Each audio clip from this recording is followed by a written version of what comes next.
الحمد لله نحمده ونستعينه ونستغفره ونؤمن به ونتوكل عليه ونعوذ بالله من شرور أنفسنا ومن سيئات أعمالنا من يهده الله فلا مضل له ومن يضلله فلا هادي له ونشهد أن سيدنا وسندنا ومولانا محمدا عبده ورسوله أما بعد فأعوذ بالله من الشيطان الرجيم بسم الله الرحمن الرحيم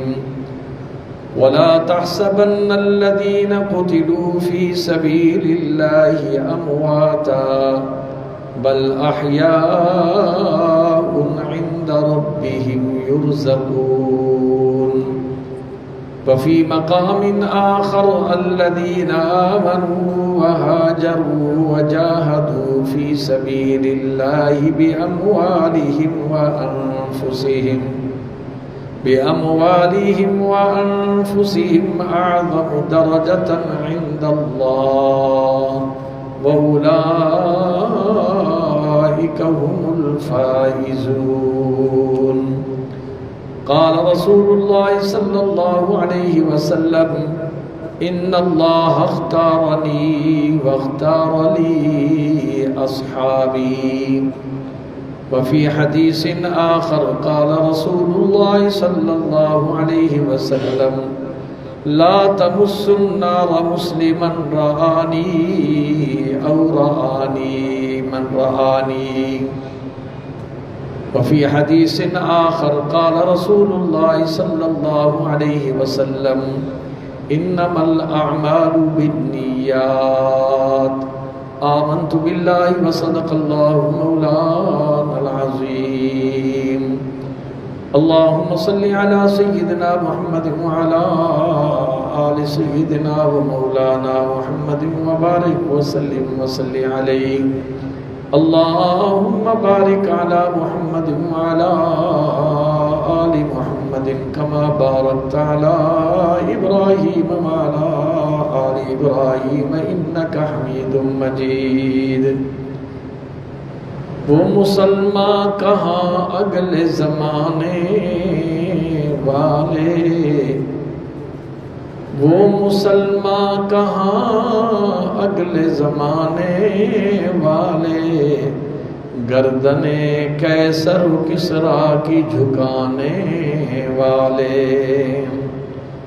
اسلام کی عظمت کے مینارے ہیں صحابہ تنویر الہی کے نظارے ہیں صحابہ وہ چاند جو روشن ہوا بطحا کے افق پر اس چاند کے تابند ستارے ہیں صحابہ سامعین محترم یہ ماہ مقدس شوال المکرم اسلامی مہینوں کے اعتبار سے 10واں مہینہ ہے اس مہینے میں حق و باطل کا دوسرا معرکہ جنگ احد اسی مہینے میں پیش آیا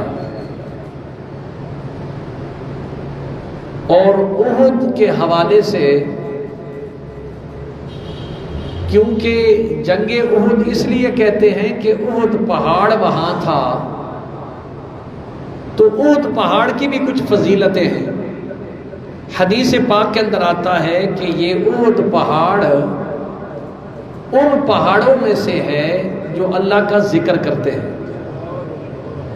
اور پھر ساری کائنات کے پہاڑوں سے سب سے زیادہ ذکر کرنے والا احد ہے پھر بندہ سوچتا ہے کہ پہاڑ کیسے اللہ کا ذکر کرتا ہے اللہ نے قرآن مجید میں اس کا بھی جواب دیا ہے فرمایا وَإِن مِّن شَيْءٍ إِلَّا يُسَبِّحُ بِحَمْدِهِ وَلَكِن لَّا تَفْقَهُونَ تَسْبِيحَهُمْ رب العالمین فرماتے ہیں کائنات کا ذرہ ذرہ اپنے خدا کو پہچانتا ہے اور اپنے خدا کا ذکر کرتا ہے جس طرح ساری کائنات اللہ کا ذکر کرتی ہے تو احد پہاڑ بھی اللہ کی مخلوق ہے، اللہ نے اسے بنایا ہے، وہ بھی رات دن اپنے مولا کو راضی کرتا ہے اور اس کا ذکر کرتا ہے۔ پھر دوسرے مقام پہ فرمایا الم تر ان اللہ یسبح له من فی السماوات والارض والطیر صافات کل قد علم صلاته وتسبیحه۔ لوگوں، اللہ فرماتا ہے لوگوں، بے شک اللہ کی تسبیح جو کچھ زمین و آسمان کے اندر موجود ہے وہ ساری کی ساری اللہ کی تسبیح بیان کرتے ہیں، لیکن ان کی تسبیح کو تم سمجھ نہیں سکتے ہو۔ جسے وہ یاد کرتے ہیں وہ رب سنتا بھی ہے کہ کون سی مخلوق مجھے یاد کر رہی ہے۔ پھر احد پہاڑ کو اللہ نے ایک اور اعزاز نصیب فرمایا کہ نبی کریم صلی اللہ علیہ وسلم نے فرمایا احد پہاڑ وہ ہے جو مجھ سے محبت کرتا ہے اور میں محمد احد پہاڑ سے محبت کرتا ہوں، اس لیے کہ میرے اور آپ کے آقا جناب محمد رسول اللہ صلی اللہ علیہ وسلم صرف انسانوں کے لیے نبی بن کے نہیں آئے، بلکہ رب کائنات کے ذرے ذرے کا رب ہے، کائنات کی تمام مخلوق کا رب ہے۔ اور پھر اللہ نے اپنے محبوب کو یہ شان بخشی کہ میرے محبوب جو کائنات مجھے یاد کرتی ہے، جن کا میں رب ہوں، تو ان کے لیے رحمت للعالمین ہے۔ اب آپ اندازہ فرمائیں احد پہاڑ کو کس نے بتایا یہ اللہ کا نبی ہے؟ جانوروں کو کس نے بتایا کہ یہ اللہ کا نبی ہے؟ پرندوں کو کس نے بتایا یہ اللہ کا نبی ہے؟ اللہ نے بتایا جس طرح مجھے تم پہچانتے ہو میں تمہارا رب ہوں، اسی محبوب کے صدقے میں میں نے کائنات کو بنایا اور تمہیں بنایا ہے۔ تو کائنات کی ہر چیز حضور نبی کریم صلی اللہ علیہ وسلم کو پہچانتی ہے، اس لیے فرمایا نہ آیا ہے کوئی نہ آئے گا کوئی جس شان و شوکت سے آئے محمد۔ 1,24,000 نبی تشریف لائے ہیں، لیکن جو شان، جو مقام، جو عظمت اللہ نے میرے اور آپ کے آقا جناب محمد رسول اللہ صلی اللہ علیہ وسلم کو نصیب فرمائی وہ کسی کو بھی نصیب نہیں فرمائی۔ تو میں عرض یہ کر رہا تھا کہ یہ ماہ شوال میں اسلام کا دوسرا مارکہ غزوہ احد، وہ اسی شوال کی 15 تاریخ کو نبی کریم صلی اللہ علیہ وسلم تشریف لے گئے احد میں، اور 16 شوال کو باقاعدہ جنگ کا آغاز ہوا۔ اور اس کا پس منظر کیا ہے؟ اس کا پس منظر یہ ہے کہ کفار کو بڑا غرور اور گھمنڈ تھا کہ بدر کی جنگ میں مٹھی بھر مسلمانوں کو تو ہم ابھی ختم کر کے واپس آ جائیں گے، ان کو یاد بھی نہیں کرے گا۔ لیکن رب العالمین نے ان کے غرور کو توڑا کہ تم نے یہ سمجھا کہ ہمارے پاس افرادی قوت زیادہ ہے، ہمارے پاس اسلحہ زیادہ ہے، ہمارے پاس پیسہ زیادہ ہے، ہم گئے اور ابھی ختم کر کے آئیں گے۔ اللہ نے ان کے غرور کو توڑا اور 313 نہتھے حضور کے صحابہ، جن کے پاس کسی کے پاس لاٹھی تھی، کسی کے پاس لاٹھی بھی نہیں تھی، لیکن اللہ کے نبی اور اللہ کے حکم کے مطابق میدان جنگ کے اندر کود پڑے۔ اب ان کے جن کے وہاں مارے گئے تھے انہیں تو انتقام کی آگ ہر وقت تھی، کس وقت بدلہ لیں۔ سب سے زیادہ ابو سفیان جو تھا اس کے دل میں تھا کہ میں اس وقت تک چین سے نہیں بیٹھوں گا جب تک مسلمانوں سے بدر کا بدلہ نہ لیا جائے۔ اس نے سارے مشرکین کو اکٹھا کیا، جنگ فنڈ قائم کیا، ہزاروں دینار، 50,000 دینار تو پہلے ہی دن جو تاجر تجارت کر کے آئے تھے انہوں نے اس فنڈ میں جمع کروایا، اور پھر وہ فنڈ اکٹھا ہوتا رہا، یہاں تک کہ نبی کریم صلی اللہ علیہ وسلم کو اطلاع ملی کہ مشرکین مکہ تیاری کر رہے ہیں بڑی بھرپور۔ سرکار دو عالم سرور کائنات صلی اللہ علیہ وسلم نے صحابہ کرام کو اکٹھا کیا، یوں اطلاع ملی ہے کہ مشرکین مکہ دوبارہ ہمارے اوپر حملہ کرنا چاہتے ہیں، کیا رائے؟ جو صحابہ بدر میں شریک نہیں ہو سکے کسی وجہ سے، انہوں نے تو جب یہ پیغام سنا نا کہ اللہ کے نبی جہاد کو حکم دے رہے ہیں، وہ تو جناب اللہ ناچنے لگ گئے، جھومر ڈالنے لگ گئے کہ ہمارے نصیب جاگے کہ ہمیں اب شہادت کا موقع مل رہا ہے۔ اس قدر خوشی ہوئی۔ اور کیوں نہ خوشی ہوتی، میرے اور آپ کے آقا جناب محمد رسول اللہ صلی اللہ علیہ وسلم نے اس کائنات کے اندر اگر کسی چیز کی تمنا کی ہے نا تو وہ شہادت کی تمنا کی ہے۔ حدیث کے الفاظ ہیں لَوَدِدْتُ أَنْ أُقْتَلَ فِي سَبِيلِ اللَّهِ ثُمَّ أُحْيَا ثُمَّ أُقْتَلْ، میرے رب میرا جی چاہتا ہے در تیرا ہو، سر محمد کا ہو، میں بار بار تیرے نام پہ قربان ہو جاؤں اور تو مجھے بار بار زندگیاں بخشتا چلا جا۔ پھر مسلمان کے نزدیک شہادت اللہ کریم نے قرآن مجید میں فرمایا وَلَا تَحْسَبَنَّ الَّذِينَ قُتِلُوا فِي سَبِيلِ اللَّهِ أَمْوَاتًا، اے لوگوں شہید کو مردہ نہ کہو، گمان بھی نہ کرو، بل احیاء عند ربهم يرزقون، بلکہ شہید زندہ ہے اور اسے اللہ کے ہاں مہمانی، رب میزبان ہے اور شہید رب کا مہمان ہے۔ اس لیے فرمایا شہادت آخری منزل ہے انسانی سعادت کی، شہادت آخری منزل ہے انسانی سعادت کی، وہ خوش قسمت ہے مل جائے جسے دولت شہادت کی۔ نبی کریم صلی اللہ علیہ وسلم 15 شوال کو مدینہ طیبہ سے نکلے اور رات پڑاؤ کیا،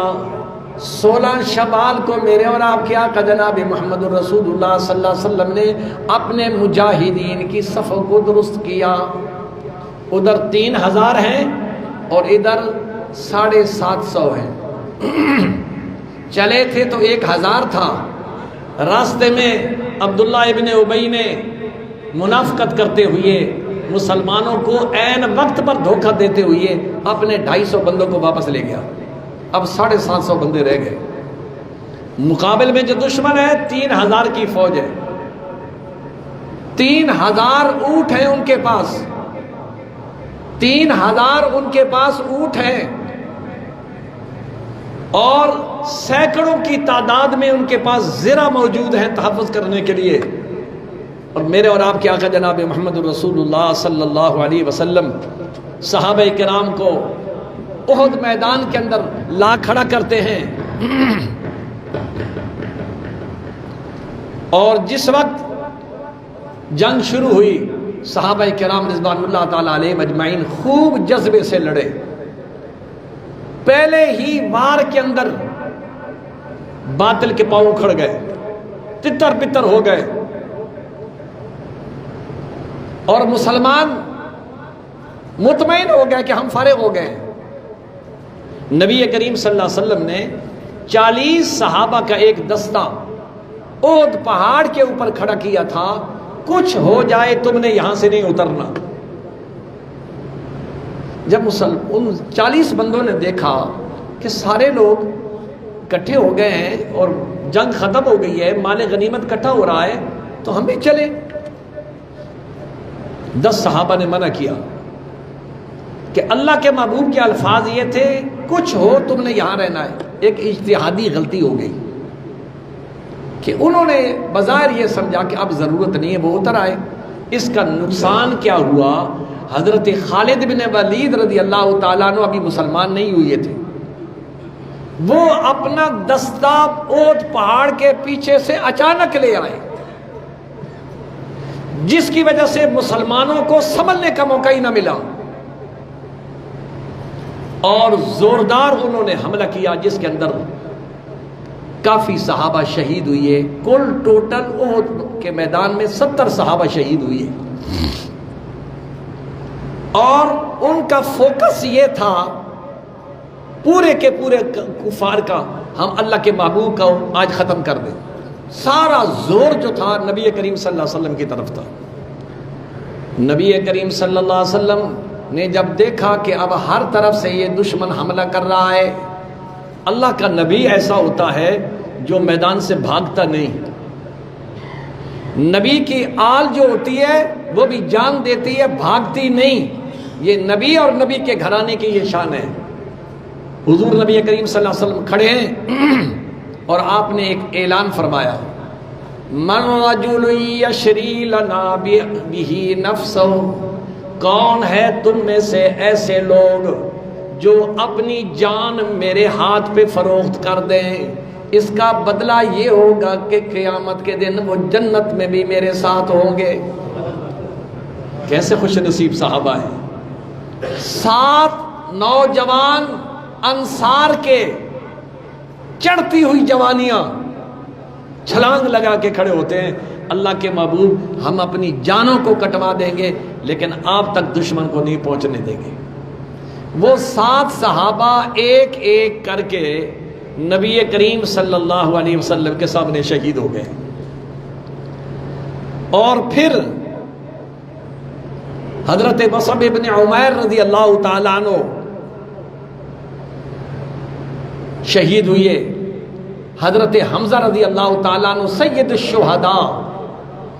یہ 2 شخصیات ایسی تھیں کہ ان کی شہادت بڑی عجیب ہے۔ مصعب ابن عمیر وہ ہیں جو مکہ کے خوبصورت ترین جوان تھا، نوجوان، پوشاک کے اعتبار سے خوش لباس تھا، لیکن کس وقت تھا؟ جب ابھی مسلمان نہیں ہوا تھا۔ جو ہی حضرت مصعب ابن عمیر رضی اللہ تعالیٰ عنہ مسلمان ہوئے تو ان کے باپ اور ماں نے ان کے جسم کے کپڑے بھی اتار دیے کہ تو نے کلمہ پڑھ لیا محمد رسول اللہ کا، جاؤ گھر سے نکل جاؤ۔ حضرت مصعب ابن عمیر رضی اللہ تعالیٰ عنہ ایک چادر کے ساتھ نبی کریم صلی اللہ علیہ وسلم کی خدمت میں حاضر ہوئی ہے، یا رسول اللہ صلی اللہ علیہ وسلم، ماں باپ کو بھی، جائیداد کو بھی، سب کو قربان کر کے آپ کی خدمت میں حاضر ہوئی۔ صحابہ آئے، یا رسول اللہ مصعب ابن عمیر شہید ہوئے ہیں، کفن کا کپڑا نہیں ہے۔ حضور نے فرمایا میرے چچا کی 2 چادریں ہیں، ایک چادر میں مصعب ابن عمیر کو کفن دے دو اور دوسری چادر میں سید الشہداء سیدنا امیر حمزہ کو کفن دے دو۔ جب کفن دینے لگے تو پھر صحابہ حاضر ہوئے، یا رسول اللہ وہ چادریں تھوڑی ہیں، چھوٹی ہیں، سر ڈھانپتے ہیں تو پاؤں ننگے ہو جاتے ہیں، پاؤں ڈھانپتے ہیں تو سر ننگا ہو جاتا ہے۔ میرے اور آپ کے آقا جناب محمد رسول اللہ صلی اللہ علیہ وسلم نے ارشاد فرمایا، سر ڈھانپ دو اور پاؤں پر گھاس رکھ دو، یہ گھاس بھی قیامت کے دن اللہ کی بارگاہ میں ان شہیدوں کی شہادت کی گواہی دے گا۔ وہ سیدنا امیر حمزہ رضی اللہ تعالیٰ عنہ جن کی شہادت کس عالم کے اندر ہوئی، سرکار دو عالم سرور کائنات صلی اللہ علیہ وسلم نے جب آپ کو اطلاع ملی سیدنا امیر حمزہ کی شہادت کی، حضور نبی کریم صلی اللہ علیہ وسلم وہاں جانے لگے کہ جا کے میں اپنے چاچا کی زیارت کروں، تو صحابہ نے عرض کی، یا رسول اللہ وہ زیارت کے قابل نہیں ہے، آپ برداشت نہیں کر سکیں گے، بس آپ نہ تشریف لے جائیں۔ حضور نے فرمایا نہیں میں جاؤں گا۔ کیا دیکھتے ہیں؟ ایسا منظر بھی کائنات کے اندر کسی نے نہیں دیکھا ہوگا، حضرت امیر حمزہ کی بوٹی بوٹی ہوئی ہے، آنکھیں نکلی ہوئی ہیں، لب کٹے ہوئے ہیں، جگر نکلا ہوا ہے، اور ہندا نے آپ کے کلیجے کو دانتوں سے چبایا اور آپ کی گوشت کی بوٹیوں کا ہار بنایا۔ سرکار دو عالم سرور کائنات صلی اللہ علیہ وسلم یہ سارا کچھ دیکھ رہے ہیں، اور جا کر صرف آپ کی آنکھوں سے آنسو چھلک پڑے بے ساختہ، اور کہا صحابہ میں اس چچا کی شہادت پر قیامت کے دن میدان محشر میں فخر کروں گا کہ میرے چچا نے اپنی جان کی بوٹی بوٹی محمد رسول اللہ اور دین پر قربان کر دی۔ اور اس لیے فرمایا خدا کی راہ میں کیا کیا دکھ اٹھائے ہیں صحابہ نے۔ یہ رضی اللہ عنہم برضوا عنہ کے جو ایوارڈ ملے ہیں نا، یہ یوں ہی دعوتیں کھاتے ہوئے نہیں ملے، یہ تو بوٹی بوٹی قربان کی ہے۔ خدا کی راہ میں کیا کیا دکھ اٹھائے ہیں صحابہ نے، محبت میں نبی کی سر کٹائے ہیں صحابہ نے، صحابہ ہی نے بخشی ہے نعمت قرآن و سنت کی، ہمیں جینے کے سارے گر سکھائے ہیں صحابہ نے۔ صحابہ نے کہا نبی کے نام پر اور اسلام پر اور اللہ کے نام پر یوں قربانی دی جاتی ہے جس طرح ہم قربان ہو رہے ہیں۔ اور صحابہ کی کیفیت کیا تھی میدان میں؟ سبحان اللہ۔ فرما خوشی سے رقص کرتے تھے وہ تلواروں کی دھاروں پر، تلوار چلا رہے ہیں جھوم رہے ہیں،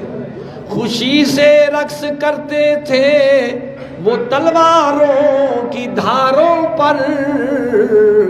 وفا و عشق کے گوہر سکھائے ہیں صحابہ نے۔ نبی سے یوں وفا کی جاتی ہے، صحابہ کرام اپنی جانوں کے نذرانے دیتے ہوئے فرما رہے ہیں قیامت تک کے آنے والے مسلمانوں کو، کہہ رہے ہیں کہ اگر تم نبی کے کلمہ پڑھتے ہو تو پھر ایسا نہ ہو کہ نبی کے دین پر اور نبی کی ذات پر آنچ آئے، اگر آنے لگے تو یوں ہی جو ہم سبق دے کے جا رہے ہیں اسی طرح نبی کے نام پر ناموس پر قربان ہو جانا۔ اور پھر جب سخت حملہ، یہ تو کئی دفعہ حملہ ہوا نا نبی کریم صلی اللہ علیہ وسلم پر، پھر دوبارہ دشمن نے حملہ کیا، حضرت قتادہ رضی اللہ تعالیٰ عنہ کیسے شہید ہے، سبحان اللہ، نبی کریم صلی اللہ علیہ وسلم کے سامنے ڈھال بن کے کھڑے ہو گئے، پیٹھ حضور کی طرف ہے، چہرہ سامنے ہے دشمن کی طرف، جو تیر بھی آتا ہے، یہ بات کرنی آسان ہے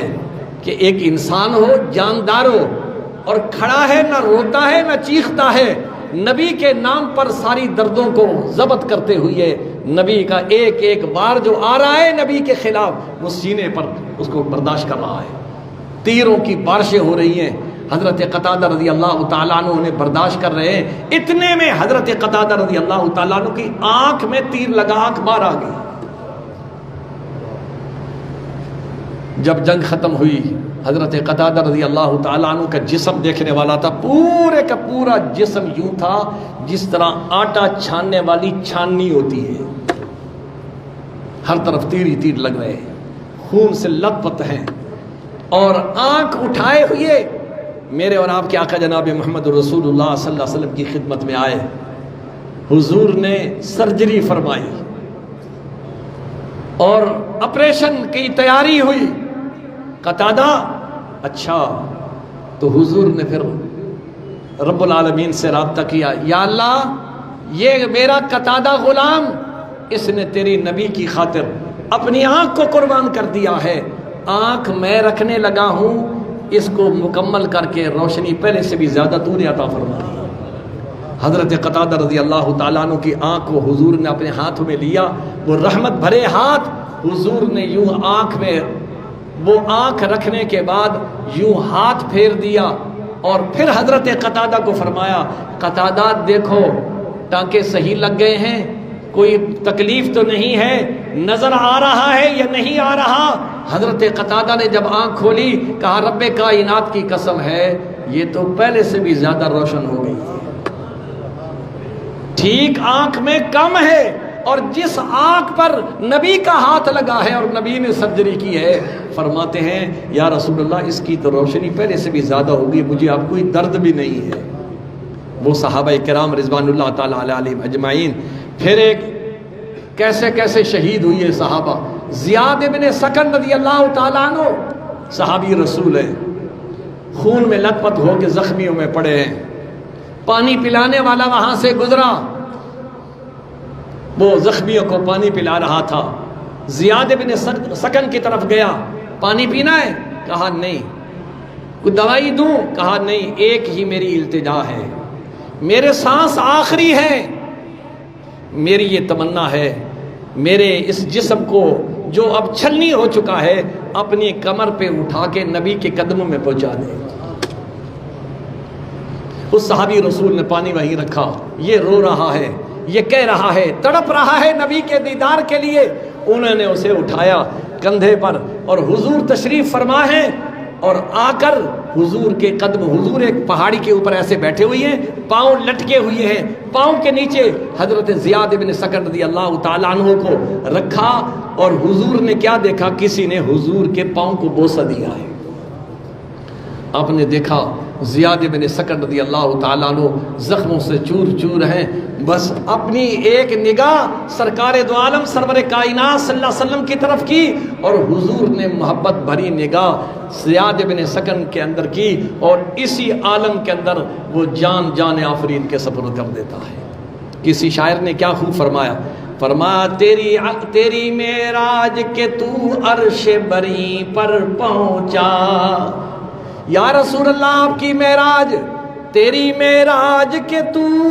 عرش بری پر پہنچا، میری معراج کے میں تیرے قدم تک پہنچا۔ میرے لیے یہی معراج ہے کہ جان جا رہی ہے، نبی کا دیدار بھی کر رہا ہوں، اور نبی دعا بھی کر رہا ہے، نبی کے پاؤں کو بوسے بھی دے رہا ہوں، اور اسی عالم کے اندر جان آفرین سپرد کر دیتے ہیں۔ یہ حضرت زیاد بن سکن رضی اللہ تعالیٰ عنہ، حضرت سعد بن ربیع رضی اللہ تعالیٰ عنہ انصاری سردار ہیں۔ جنگ لڑتے لڑتے حضور نے دیکھا سعد نظر نہیں آ رہا، ان کے بیٹے نعمان کو کہا بیٹا جاؤ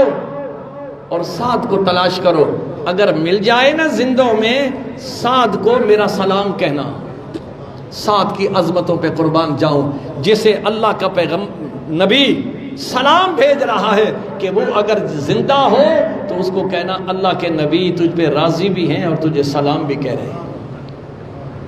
وہ آوازیں دے رہے ہیں سعد زندہ ہو تو ہاتھ کھڑا کرو یا بولو، خاموش۔ تیسری دفعہ جب انہوں نے کہا میں نبی کا سلام لے کے آیا ہوں، سعد نے ہاتھ یوں کھڑا کیا اور پھر ہاتھ گر گیا۔ نعمان نے دیکھ لیا کہ یہ سعد کا ہاتھ کھڑا ہوا، بھاگے اور کہا اللہ کے نبی آپ کو سلام کہہ رہے ہیں۔ سعد کی اس وقت کیا کیفیت ہوگی یارو، جو نبی کے نام پر سب کچھ لٹا چکا ہے اور نبی وفا کر رہا ہے اپنے یاروں سے اور سلام بھجوا رہا ہے۔ انہوں نے کہا بھائی میری اس وقت پوزیشن نہیں ہے، اگر تھوڑی سی بھی میرے اندر طاقت ہوتی اور میری کوئی چیز چورا چور نہ ہوئی ہوتی تو میں بھاگ کر نبی کی خدمت میں جاتا۔ 2 دفعہ اٹھے اور گر گئے، میں اٹھ بھی نہیں سکتا ہوں، بس جاؤ میرے آخری سانس ہیں، نبی کریم صلی اللہ علیہ وسلم کو میرا سلام بھی عرض کرنا اور ساتھ ہی کہہ دینا سعد کہتا ہے مجھے جنت میں ساتھ لے کے جانا ہے، اور کوئی تمنا نہیں، بس میرا آخری سلام اور پیغام دے دینا کہ جنت میں آپ کا ساتھ چاہتا ہوں۔ نعمان بھاگتے ہوئے حضور نبی کریم صلی اللہ علیہ وسلم کی خدمت میں جاتے ہیں، عرض کرتے ہیں یا رسول اللہ سعد تو بڑی مشکل سے ملا ہے لیکن اس کی کنڈیشن نہیں ہے کہ وہ آ سکتا ہو، اور اس نے مجھے یہ پیغام دیا ہے کہ اللہ کے نبی کو کہو کہ مجھ پہ راضی بھی ہو اور جنت میں ساتھ بھی ساتھ مانگتا ہے۔ حضور نبی کریم صلی اللہ علیہ وسلم نے ایسا کسی کے لیے بھی اہتمام نہ کیا ہوگا، حضور نے فرمایا اچھا چلو میں محمد اس کے پاس چلتا ہوں۔ اندازہ فرمائی سرکار دو عالم سرور کائنات صلی اللہ علیہ وسلم بنفس نفیس چلتے ہیں اور پہنچے،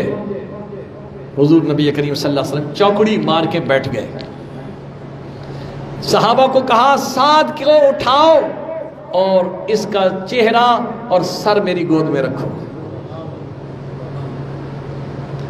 صحابہ نے حضرت سعد رضی اللہ تعالیٰ عنہ کا سر مبارک اٹھایا اور نبی کریم صلی اللہ علیہ وسلم کی گود مبارک میں رکھا۔ میرے اور آپ کے آقا جناب محمد رسول اللہ سعد کے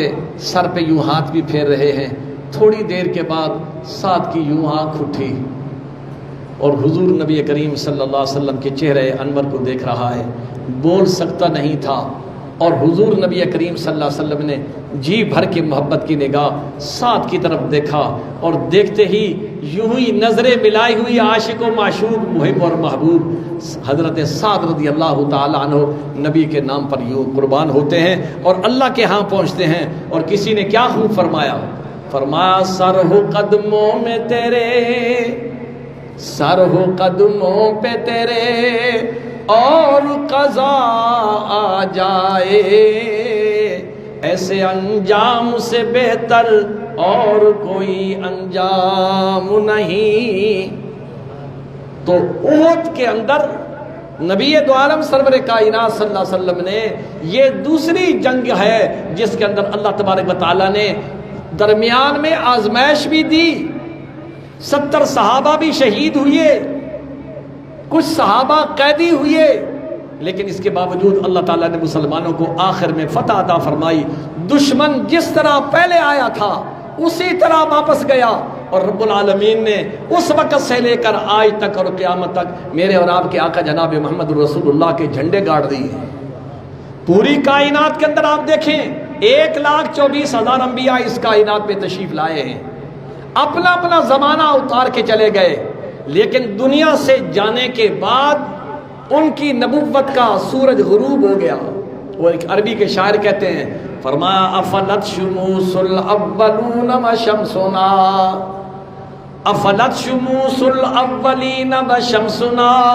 ابدا علی افق البقا لا تغرب۔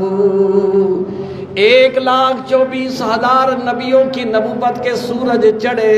غروب ہو گئے، محمد الرسول اللہ صلی اللہ علیہ وسلم کی نبوت کا سورج چڑھا ہے، فرما اس پر غروب نہیں ہے۔ 1,24,000 نبی اس کائنات میں جب چلے گئے، ان کی نبوت کا دروازہ بند ہو گیا،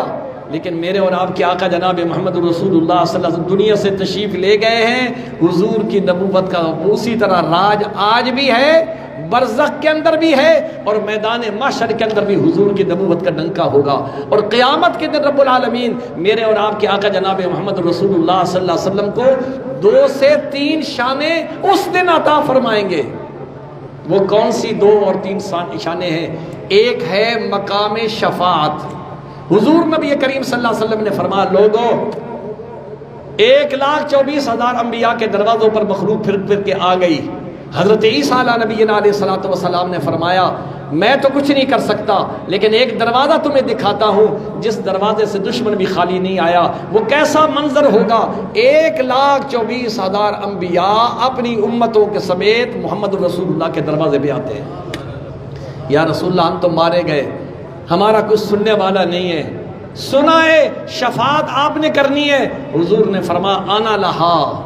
بالکل صحیح ٹھکانے پہ پہنچے ہو، آدم ہو یا ابراہیم ہو، موسیٰ ہو یا کلیم ہو، فرما آج کسی کی مجال نہیں ہے۔ اللہ نے مقام شفاعت میرے اور آپ کے آقا جناب محمد رسول اللہ صلی اللہ علیہ وسلم کو نصیب فرمایا، اور حضور نبی کریم صلی اللہ علیہ وسلم کو ایک شان قیامت کے دن مقام شفاعت نصیب ہوگا۔ دوسرا مقام محمود، اللہ تبارک و تعالیٰ قیامت کے دن میرے اور آپ کے آقا کو نصیب فرمائیں گے۔ وہ مقام محمود کیا ہے؟ وہ مقام محمود یہ ہے، رب العالمین کائنات کے سامنے میرے اور آپ کی آقا کی شان کو آشکارا قیامت کے دن کریں گے۔ ابھی تک ہم نے کسی نے بھی نہیں دیکھا وہ شان کیسی ہے۔ وہ دیکھیے، اللہ میدان محشر میں ایک بڑے جلسے کا اہتمام فرمائیں گے، جس میں 1,24,000 انبیاء موجود ہوں گے، ان کی امتیں موجود ہوں گی، اور اس کے اندر میرے اور آپ کے آقا کے لیے اللہ بنفس نفیس خود سٹیج بنائیں گے اپنے حکم کے ساتھ، اور اللہ کی طرف سے آرڈر ہوگا،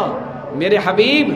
آج اس کرسی پر کوئی اور نہیں بیٹھ سکتا، یہ کرسی تیرے لیے میں نے تیار کی ہے، آج یہاں بیٹھ کر تو میرے جلوے بھی دیکھتا رہے اور میری شان بھی بیان کرتا رہے۔ حضور نبی کریم صلی اللہ علیہ وسلم فرماتے ہیں، میں اس دن جو رب کی تعریف کروں گا اللہ کی عطا کی طرف سے، تو فرمایا آج تک آدم سے لے کر عیسیٰ تک اور پھر ساری اللہ کی مخلوق، کسی نے بھی وہ شان اور مقام اللہ کی عظمتوں کو بیان نہیں کیا ہوگا جو میں سٹیج پر بیٹھ کر رب سامنے ہے اور 1,24,000 انبیاء موجود ہیں۔ اس دن حضور خطیب کی حیثیت سے قیامت کے دن بولیں گے، حضور نے فرمایا یہ بھی اللہ نے مجھے شان عطا فرمائی ہے۔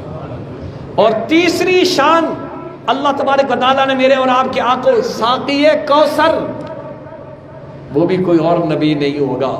نبیوں کو بھی پانی کی ضرورت ہوگی تو نبی کے میرے اور آپ کے نبی کے آستانے پہ وہ تشریف لائیں گے اور حضور اپنے دست اقدس سے انبیاء کو پانی پیش فرمائیں گے۔ اور پھر انسان سوچتا ہے کہ اتنی مخلوق ہوگی، اتنے گلاسوں کا بندوبست کیسا ہوگا؟ اللہ پاک نے اس کا بھی جواب دیا ہے، فرمایا جس رب نے دعوت کا اہتمام کیا ہے، جس رب نے اپنے محبوب کو ساقی کوثر بنایا ہے، انتظامات اتنے ہوں گے کہ ساری مخلوق بھی پی رہی ہوگی، اتنی تعداد میں اور وہاں پیالے پڑے ہوئے ہوں گے، جو بھی آئے گا ایمان والا، لیکن ملے گا یہ ایمان والوں کو۔ اس دن ایمان کی قدر معلوم ہوگی، آج ہمیں ایمان کی قدر معلوم نہیں، اس لیے قرآن مجید میں اللہ کریم نے ارشاد فرمایا ربما یود الذین کفروا لو کانوا مسلمین۔ اس دن کافر حسرت کریں گے، ہائے ہم ایمان لے آتے، اللہ نے ہمیں بن مانگے ایمان نصیب فرمایا ہے، اس پر ہم ساری زندگی شکر ادا کریں، اور اس کے بدلے میں جو قیامت میں اور برزخ میں ہمیں مزے ملنے ہیں اور نعمتیں ملنی ہیں ان کا تو حساب ہی نہیں ہے۔ لیکن یہ صدقہ کس کا ہے؟ میرے اور آپ کے آقا جناب محمد رسول اللہ صلی اللہ علیہ وسلم کا۔ تو میں عرض یہ کر رہا تھا وہ شان والا محبوب اللہ نے ہمیں نصیب فرمایا جو ساقی کوثر بھی ہے، قیامت کا خطیب بھی ہے، مقام محمود پر بھی بیٹھنے والا ہے اور سفارش کرنے والا ہے۔ اللہ اس محبوب کی شان کو سمجھ کر اس کی اتباع کرنے کی توفیق نصیب فرمائے۔ وآخر دعوانا الحمدللہ رب العالمین۔